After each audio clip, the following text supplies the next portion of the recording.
Welcome to the James Chambers Show, week of curated content. This is episode 2.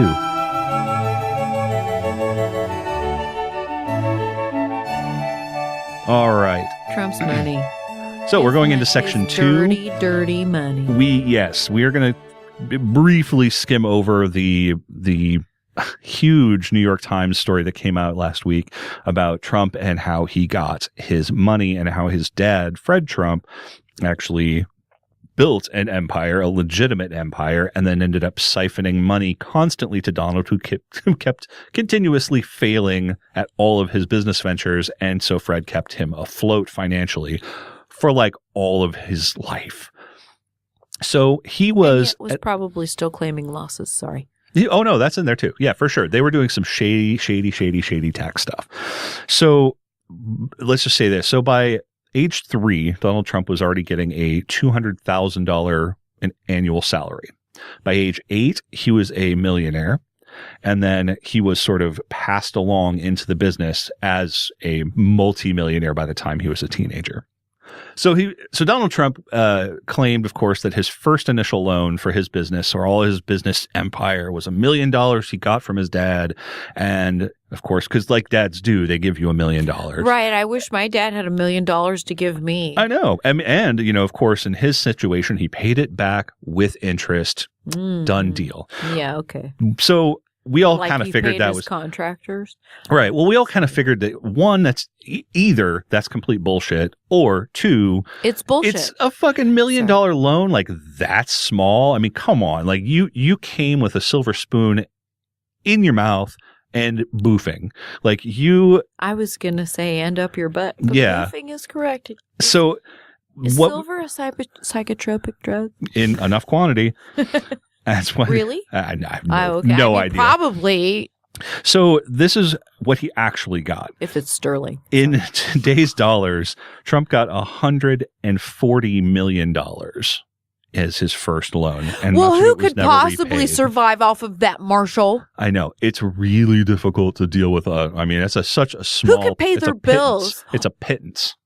So, and Plebes. So over $60 million in bailouts and other things to Donald Trump over the years to just supplement his business empire, which, you know, was a constant string of failures.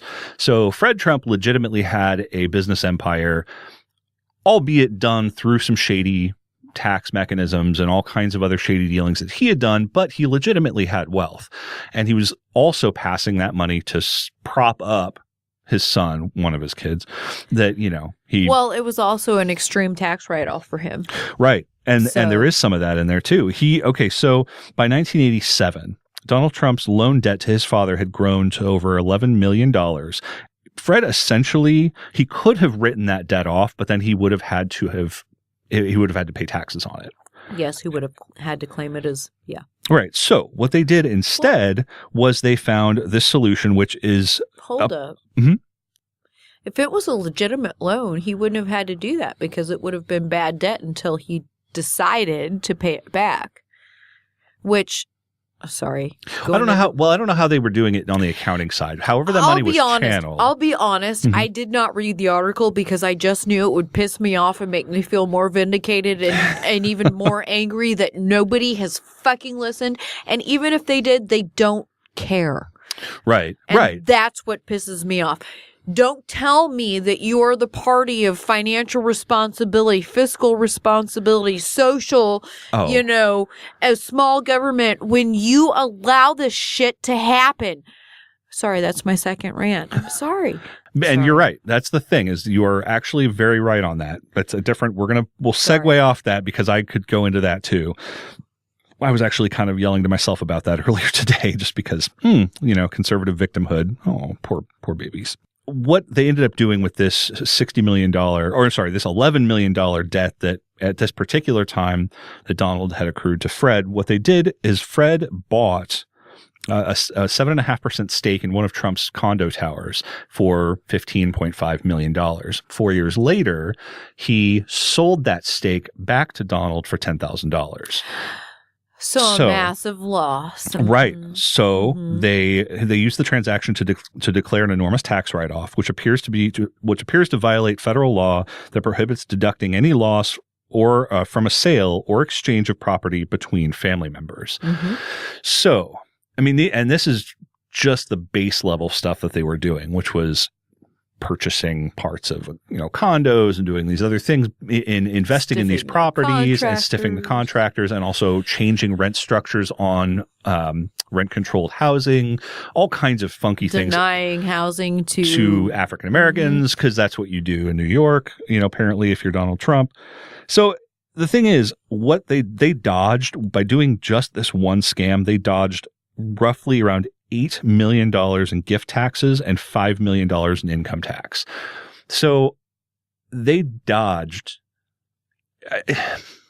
They do these things in a way that I'm not delusional enough to think that they're the only ones who do this. Of course not. This is these are IRS things they know these things happen, and they don't, usually go after people for it, or at least not in a very intense way. Well, it's an open secret. Yes and no, but here's the thing. If you have an accountant that can justifiably go in front of the IRS or the tax court and say, this is the way that I interpreted it, and this is why. And be able to be credible. Right. Again, I mean, if you have a single skinny leg to stand on, they cannot deny you without like a very solid reason. So there are so many things about this that are so screwed up. And like I said, I didn't read it because I just knew that it would be, I didn't know the scope or the exact details, but I knew there is no fucking way that this bloated Cheeto, how do you get bloated Cheetos? Microwaves. Does I that have work? no idea. Well, no, I mean, okay. Anyway, I just started to ponder, but that's anyway. No, I'm just saying, like, there's no way he did this honestly, or with even $1 million seed money that you had to pay back with regular interest rates, whatever it was at the time. There's no fucking way. And then all of the bankruptcies that you've publicly filed, of course there's tax fraud there. Of course. If you have a shrewd, quote unquote, accountant, they will find ways for you. There are some people, and thank God that he told the IRS that tax preparers needed to fill out due diligence reports for, this is where we came up with this information. They provided, these are the documents that were sent to them. These are their, financial statements for their business, whatever. And if we feel that any of that is untrue, we cannot complete the tax return, or we pay a penalty. Oh, wow. If they come back and are like, listen here, you lying fuckers, and that happens a lot. But it comes down to the tax preparer. Yes, and not just the taxpayer. The tax preparer faces a fine too if they knowingly or willfully falsified a tax return. Interesting how the people that the Trump organization, both Fred and Donald's, never seem to run into that problem. Well, and that's because that's a very, very new thing but even with the older standards, I mean, we're talking about, and of course, the 80s were a heyday. You had to prove, the 80s were a heyday of financial, well, of course I was like 3. Yeah. So, but, between the 70s and 80s, there was a financial heyday of complete deregulation and, well, not complete, but you know what I'm saying, of a huge amount of deregulation and a huge amount of lack of oversight, And so in some ways, it doesn't Trump surprise me. Ronald Light. So in some ways, Trump is Ronald Light. Ronald Reagan. Yeah, I'm processing it. I'm not. With the I don't whole know. deregulation aspect. Actually, I don't. Oh, and I say Ronald Light because he's the junior. Maybe I mean Ronald Jr. Like, he is in love with the deregulation for the expansion of the private sector, and Ronald Reagan was like, whatever makes you money.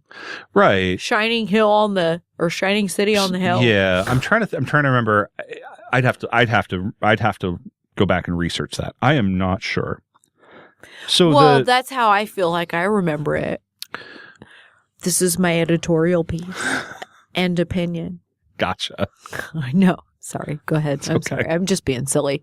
Mm-hmm. The Times documented over 295 distinct streams of revenue from Fred Trump, or that Fred Trump created over 5 decades to channel wealth to Donald. Mm-hmm. That's 200, almost 300 different revenue streams and so my question is then, in a normal family situation, wouldn't you, I mean, and clearly this is not a normal family situation, but how many various forms of, like I said, streams of money do you need to channel money to your fucking heirs? I mean, or to your kids? I mean, obviously they're doing it in ways to avoid taxes, but 300 different revenue streams? I mean, to me, that seems completely insane. Well, it depends on how many different revenue activities he had in his own particular. Right. In his housing, his construction business? Construction, I don't know. Yeah. It's okay. I'm sorry, just the whole thought that we got here with all of this already public information makes me want to set myself on fire is all I'm like, so, okay, sorry. I get so worked up about some of these things that my words won't come out because there's so many conflicting one word's trying to another come out word. Like I have 13 arguments and they're all trying to come out at once. Gotcha. So they come out as the one thing that got me, I think, more than anything else, because I think any fair-minded person who looks back at the relationship between Donald Trump and Fred Trump, and Donald Trump and the truth, and Donald Trump and finances, will recognize that he is that only one of those 3 or 2? True. I mean, not 2. Yeah. 2 out of 3 ain't bad. 2 out of 3 ain't bad, except for all of them except when they're not true. Yeah.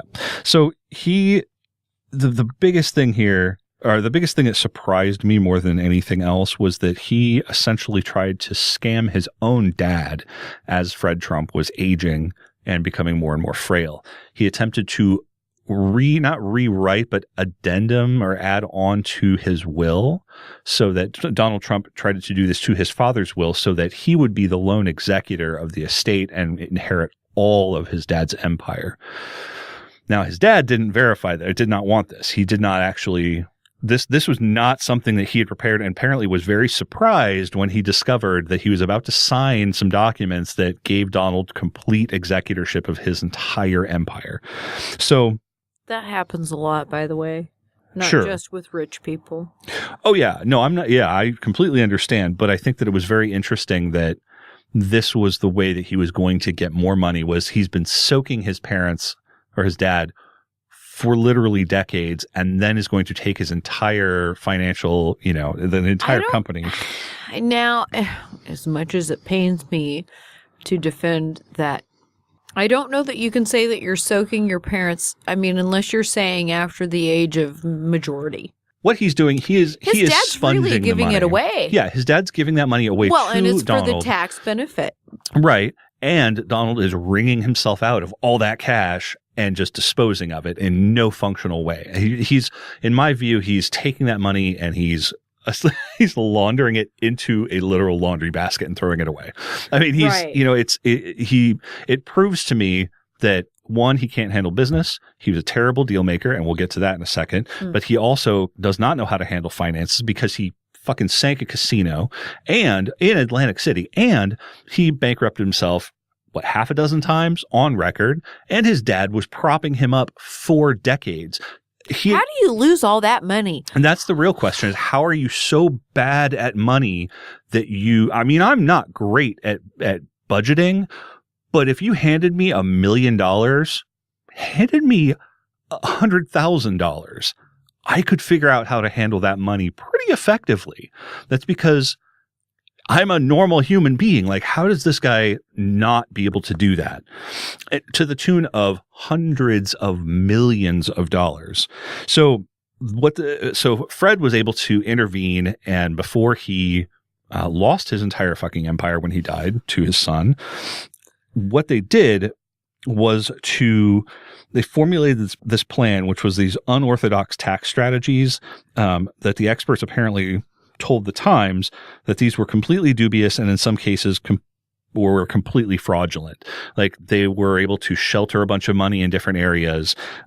They did not have to pay any of the 55% inheritance tax, which, conservatives love to call the death tax, which it's fucking not. But he didn't have to pay any of that. Now, on the cap of this is again in 2003, and Donald Trump is once again in trouble, financial trouble.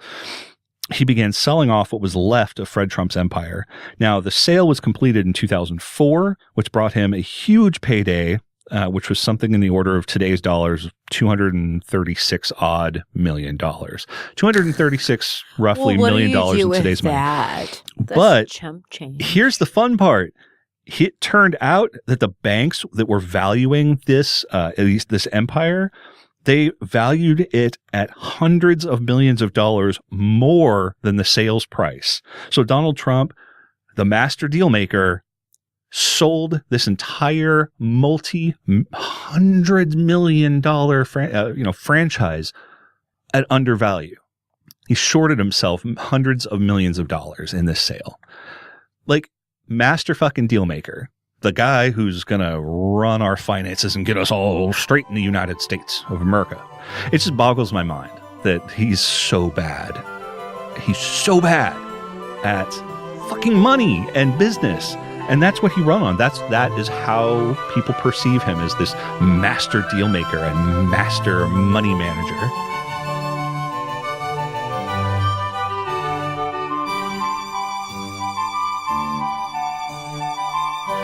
Thank you for listening to the James Chambers Show week of curated episodes. Please be watching for the next episode coming to a podcast near you.